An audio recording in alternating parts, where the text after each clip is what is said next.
Hello, welcome to Mouth Dancing episode 99.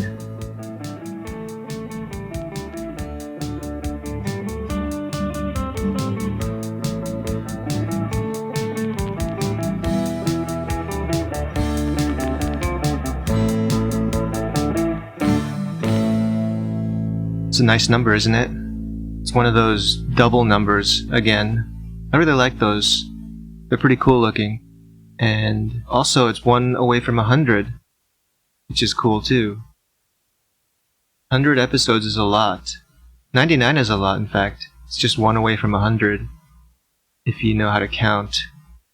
And, yeah, I need to pee ever so slightly right now, which I think will make this episode more intense than usual, because it's just going to be that tension, that underlying tension, you know, where I feel like, oh man, I really need to pee, and it's going to give me a little bit of anxiety, and it's just going to make things more exciting, I think, for everyone involved.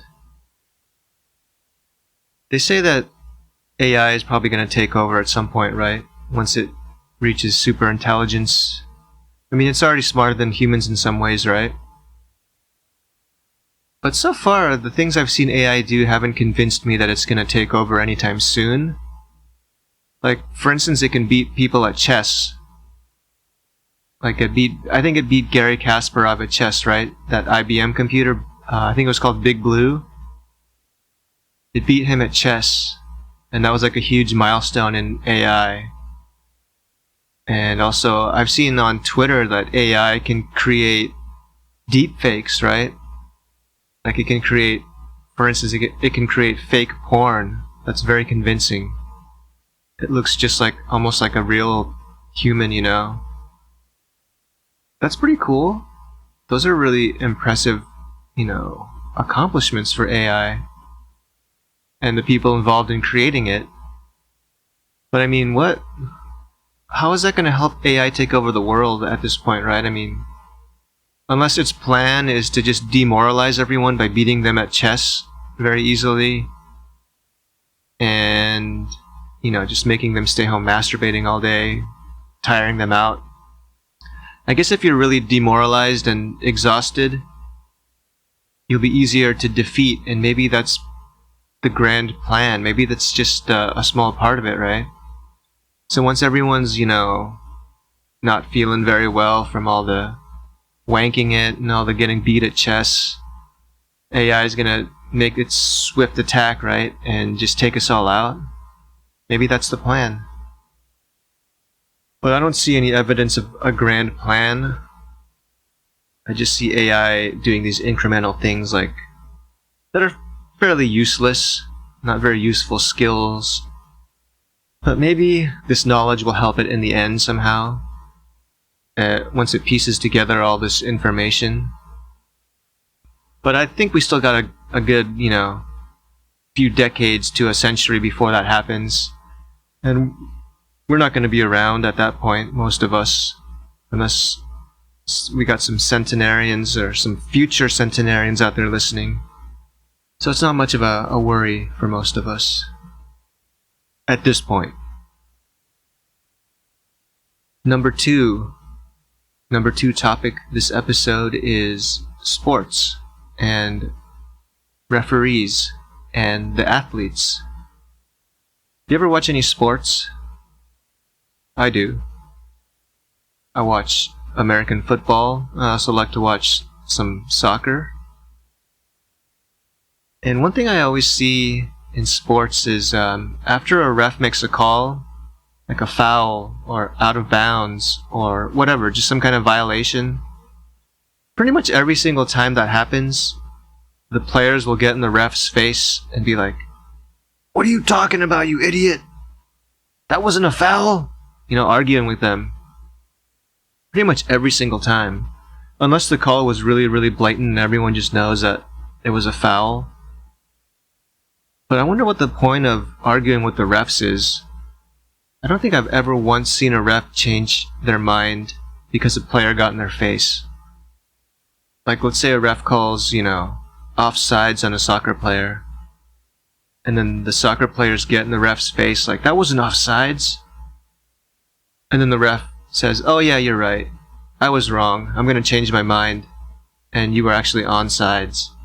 Or onside."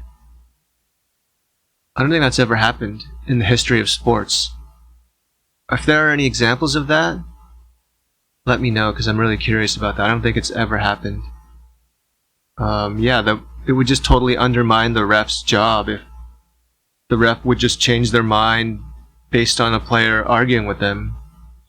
And there would be no point in having refs, because then the players could just decide everything, right? So what's the point of this arguing? Do they just think, oh, maybe this time, 1 in a billion times, the ref will actually change their mind about the call? But I don't think that's going to happen. Ever. It's never going to happen. So the players need to stop wasting their energy and everyone's time and stop whining and crying and just accept that they fouled someone or made some sort of a violation. Because you guys look like morons when you do that.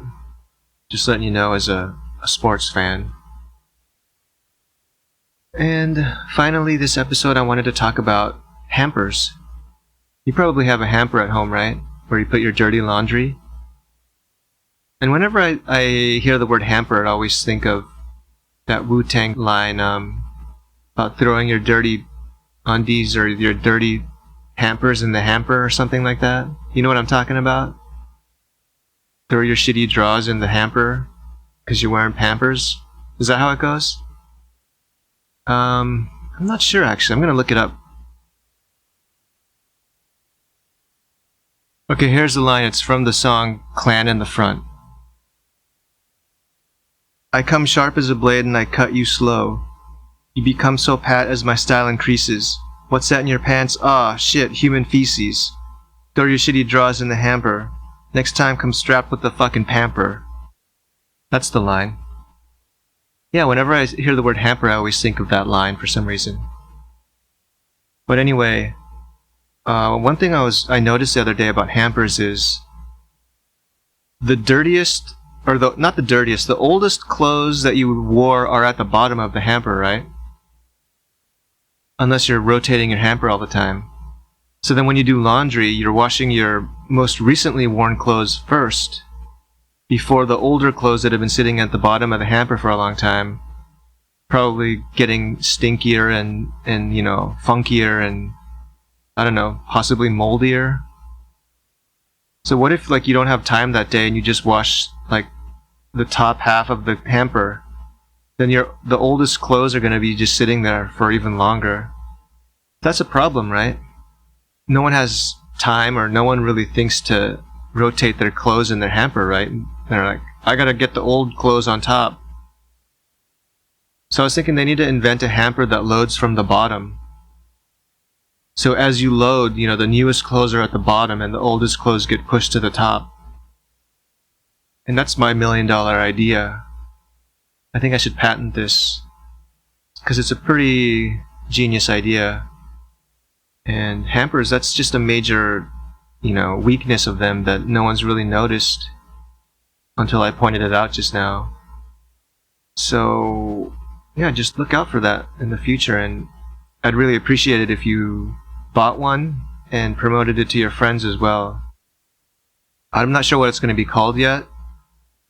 Probably just maybe like the best hamper, or the smart hamper, or the genius hamper even. Or the hamper that lets you wash your old Pampers first. You know, taking some inspiration from that Wu-Tang lyric. Yeah. It's a wonderful day today, and I think you should all enjoy it. At least it is in my part of the world. I don't know where you live. Maybe it's actually, the weather's pretty bad there right now. In which case, try to enjoy your day anyway. And with that said, I'm going to end this puppy. Thanks for listening, and see you next time. Bye.